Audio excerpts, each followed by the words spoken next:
Travis. Are you freaking serious people right now?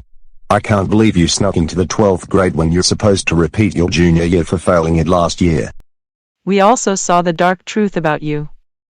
You are now acting like the rubber bandits. I also cannot believe you used the N-word at your own principal Mrs. Atkinson and even my friend Diamond Gator, which is Noselark's former girlfriend.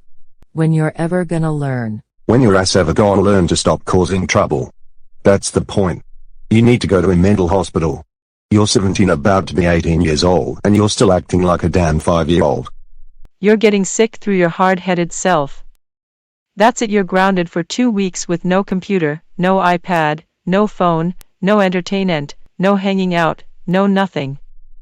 And while you're grounded, you will be eating absolutely nothing, and I mean absolutely nothing, but lumpy potatoes, gruel, raw meat, raw vegetables, raw eggs, grits, cream of wheat, and meat slop for every single meal including snack and dessert.